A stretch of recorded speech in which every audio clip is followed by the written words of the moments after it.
Greetings one and all, this is Lloyd Brown. Welcome social media family to my vlog. I'm in my pajamas because that's how I roll.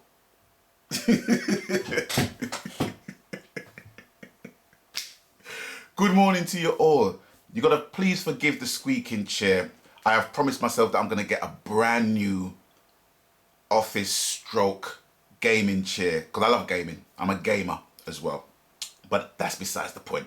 But I want to get myself a brand new office stroke gaming chair, and this one has seen a lot of batty action, if you know what I mean. No, don't take it there. Don't take it there. I mean, with the amount of times I sit in the chair. Come on now, please. Anyway, as you are more than aware, I have been putting up posts of the news, the joyous news. Have I got mat in my eye? May I have mat in my eye? I'm sure I took care of that. Anyway, listen, I'm keeping it real, man.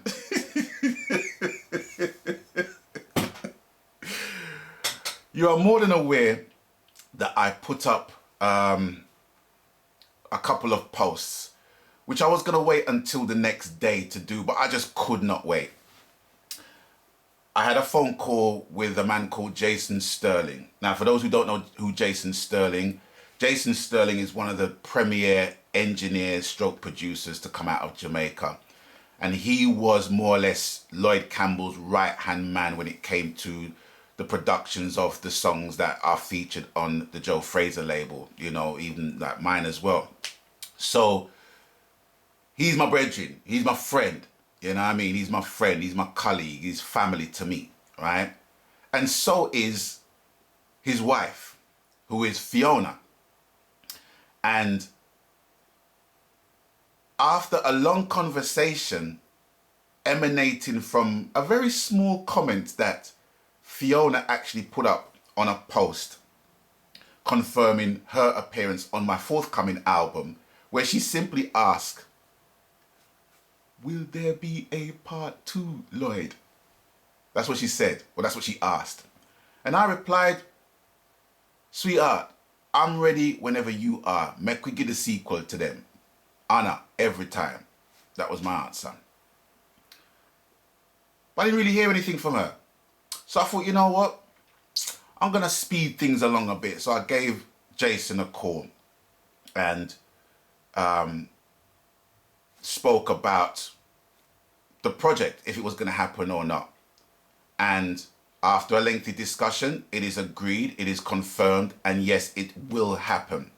In terms of the productions, it's so organic, right? Whereas it doesn't matter who produces what. If it happens where he produces half and I produce half of the album, if I produce the whole of the album, if Jason produces the whole of the album, he said whatever way it's going to work, it will work. And that's how I like projects to evolve from an organic standpoint, you know, because it's been rumored a lot of times that, you know, that this should happen, you know, and I have even made hints about it as well. But, you know, the adage, never do before the time, so let him say. And now is the time. Now, the question that a lot of people have been asking since I've released that press release is how come it's 2018? How come you're releasing it in March 2018? Well, I'm going to tell you. Because it's not just a date or a period of time that's just popped up in my head. The reason being is because, right, this is my schedule. I have just produced an album for Lynn, my backing vocalist, right? And we're looking for a release late spring, early summer.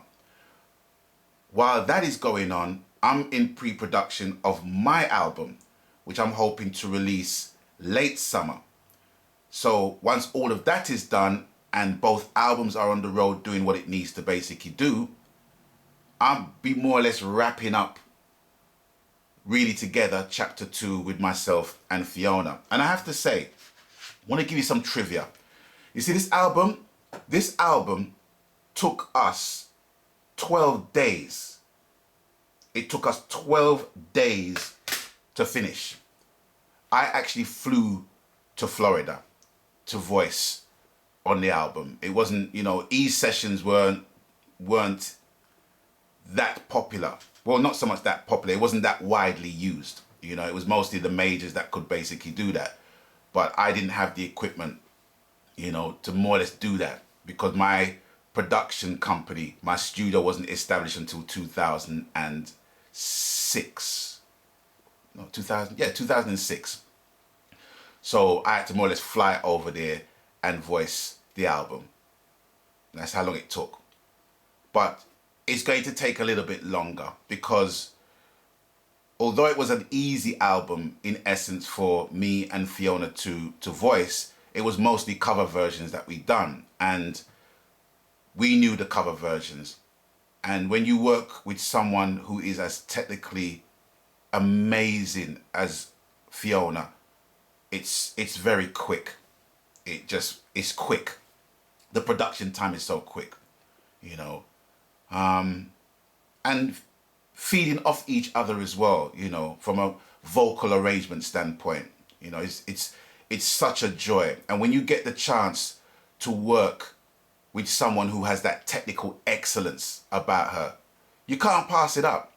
Like I said with Bitty McLean, you know, Bitty McLean gave me a masterclass in production. Fiona gave me a masterclass in vocal arrangement. You know what I mean? I say that without no apology.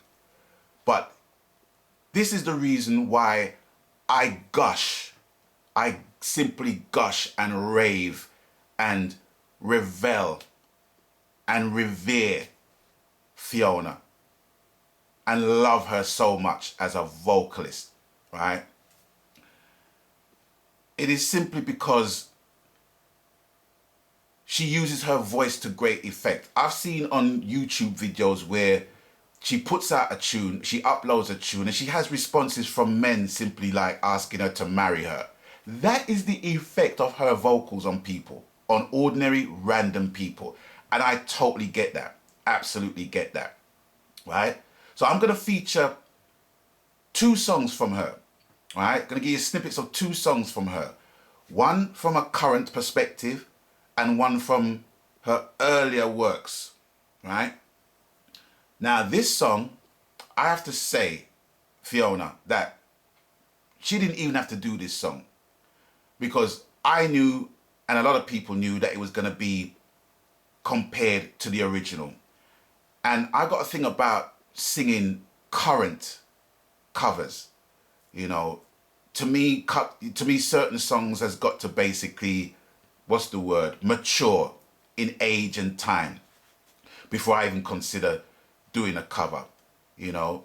And it's something that basically happens in reggae. As soon as a popular song comes out, it gets covered. That's not the way how I treat covers. But in Fiona's respect, I think she'd done it because she just could. Simple as. You know what I mean? I think she'd done it because she just could. And when you hear the song, you're going to know what the song is. You know what I mean? There it is.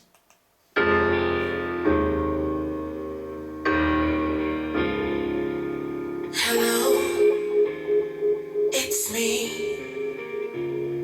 I was wondering if after all these years you'd like to me to go over everything.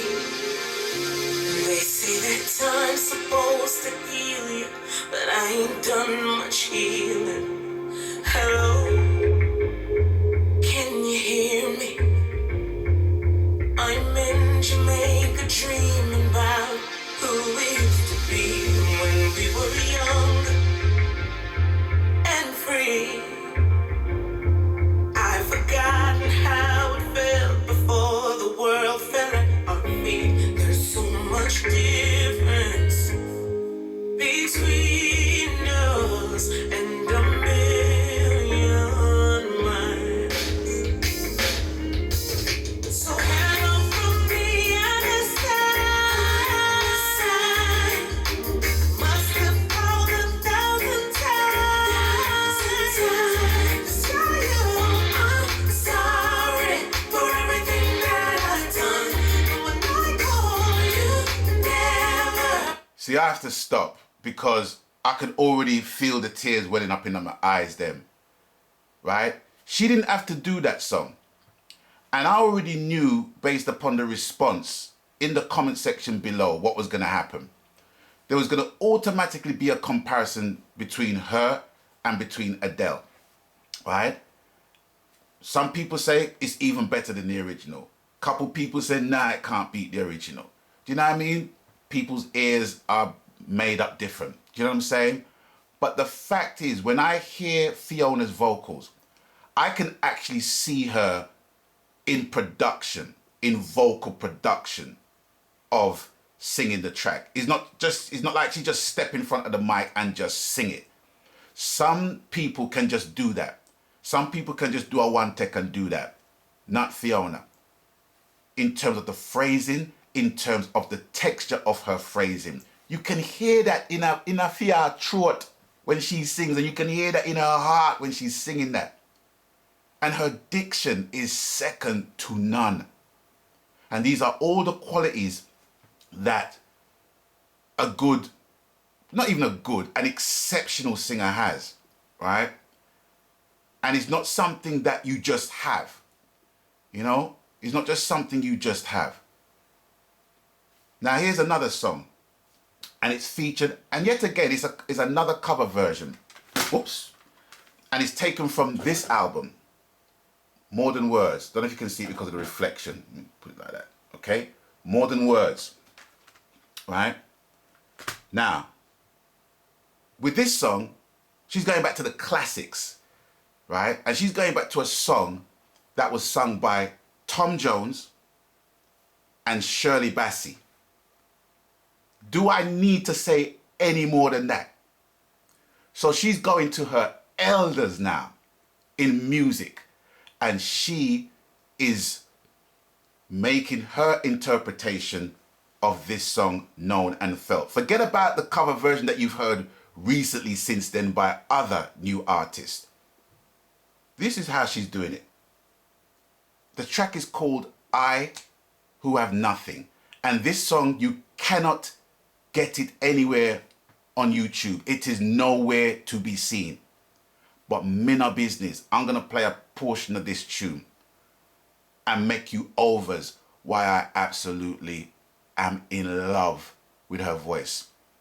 People can like her voice, people love her voice, and there are people who are in love with her voice. I fall under the latter category. Hear the tune.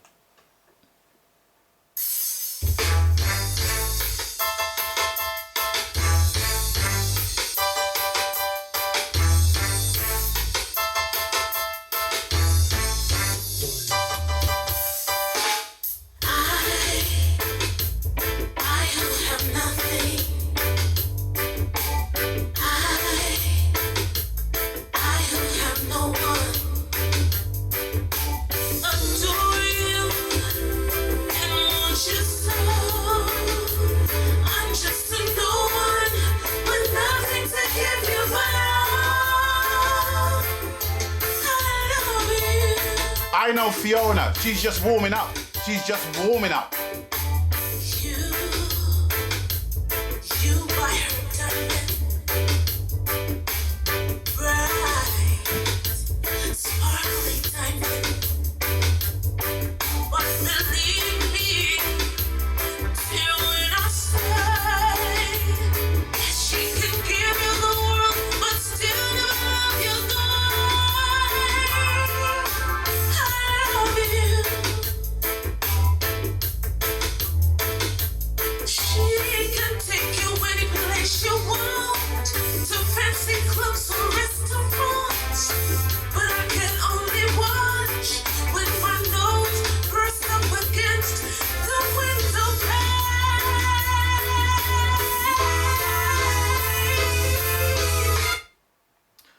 Listen, I'm not asking no guy, and I'm not asking nobody.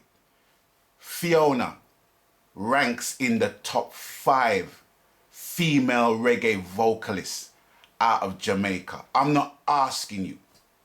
I'm telling you. When you have an opportunity to work with a lady like that, with talent like that, with application like that, you can't pass it up. Even if it takes 13 years, you cannot pass it up. I am absolutely honored, excited at the prospect of working with her again, to work on some fresh new material in bringing to you Really Together Chapter 2, dropping March 2018. So it's with that, I'm going to bid you guys adieu for now. And as always, you done know the coup. Abstain from foolishness. Fiona, baby love, mwah. Love you like cook food. Make we get this thing done.